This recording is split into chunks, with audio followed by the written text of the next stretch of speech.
Hello, welcome back to Can't Stop Art. I'm your host, Fordee. So today we are working on another SpongeBob inspired piece. Mr. G-Man, SpongeBob's homie, here to save the day. Everybody needs a homie, no? The video sped up 35 times, so the track in the background will fit, huh? Big shout out to 1980 Recordings for providing the track. So here we go. We decide for an acrylic pour for the background. I grab some blue, some yellow, some two different shades of yellow, some white, etc.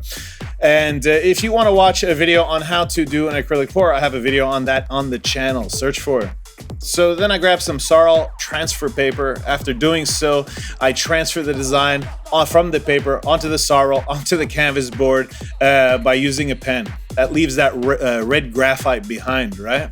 And after I hit it with a Posca marker to outline, I grab that eraser and I remove all the eraser. You can see I have the vacuum cleaner to clean up all the little pieces of eraser afterward, right?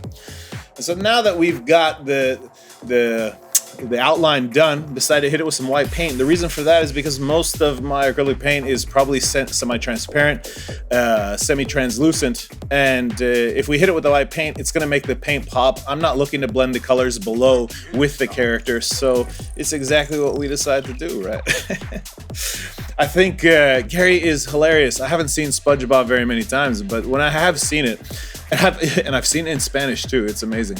When I have seen it, this snail just goes around. I don't even think he wanted to be SpongeBob's friend, but SpongeBob just forces him, right?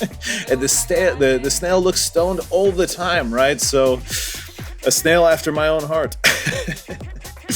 Anyway, I decided to go with the color scheme that more or less fits him, I think, in the show, and that's like this purple with the red stripe. I don't add the circles now because I decided I'm going to do something different. That right there is fluorescent pink paint, and so it's going to look cool in the blacklight. And we're doing the eyes. However, I am going to paint above it with other colors and other things, which is going to mute it a bit, right? This is either blue turquoise or green turquoise, I don't remember. And we're trying to follow the color scheme that he is, and I decide like a brilliant green going underneath would look cool. And so I haven't decided yet what I'm going to do with the shell, right? Am I going to go simple? Am I going to go crazy? And then all of a sudden I think, you know what? Why don't I do a mandala? And I think mandala will look cool. It'll add all these different effects. I did it with the fish and it was really fun. So I said, hey, let's do it here. The challenge is to think of a design that's really going to fit the character and it's going to add some interest and not just be extra lines, right? And as I'm doing this, it looks really cool, but at this point, it kind of looks like a tribal tattoo, except super bright, so it must have just been done. But you know what? If I add a little bit of color to it, which I decide I'm going to do, I think that will balance it out better with the colors that are below. And yeah.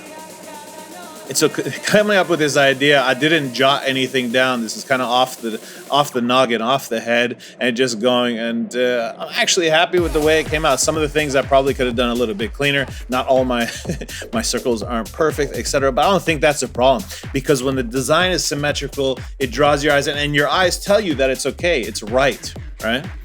And now I take that blue turquoise, mix it with a little bit of black to give it a different shade so that I can add some shading here. Along the eyeballs, along the, what would you call those? The eye stalks? Anyway, and then on the bottom of the sluggishness, right? Which at this point, I'm not feeling the bottom, you know? And then my girl said, hey, add some glitter to the bottom of the snail. And I said, no, it's not gonna look good. And then it won't go with the SpongeBob. And then I couldn't think of anything else to do, so I said, okay, I'm gonna do what you suggest. And then when I did that to the bottom, which I haven't done yet in the video, I think it brought it together and it definitely added what it should have added. So I was happy with that. I went with a limited palette, I think of like 4 or 5 different colors to go inside the different pieces of the mandala. And you'll notice that I'm doing it sporadically because the idea is not to cover all of them. I think it looks cooler that only a few are colored. I for sure could have went with more in the end. I also used some acrylic, silver and gold acrylic ink in there as well, which I haven't done just yet, but I will in a second. You'll notice right there, I smudged one of the Posca lines and I took a Q-tip along with some window cleaner and I used that to erase that Posca line and then I just re-added it, right? And you can't even tell. So definitely a cool trick. Right here, that's the gold acrylic ink that I'm added. It's very liquid. It's super liquidy. So when you add it with the brush, it just wants to go wherever it wants to go, right? And so you got to be careful when doing that. And what I'm thinking right now, I'm not being that careful because I'm like, hey, when I finish all these colors right here, I'm going to come back with a Posca marker and fix all the outlines, right? So right here, the exploding rays coming out the top are a bunch of different fluorescent colors that will look cool in the backlight. I added the dots on the bottom to balance it out, and now I'm retouching everything in the inside with a medium-sized Posca marker. On the external outline of the character, I'll grab a thick Posca marker to really make him pop, stand out, separate from the background. I mean, this piece was super fun, and I didn't even expect it to turn out to, well, I just really like this piece, and I was surprised it came out this way because I figured I'd like it, but I didn't think I'd like it this much, right? And so, yeah, here we're trying to finish everything off, adding the glitter.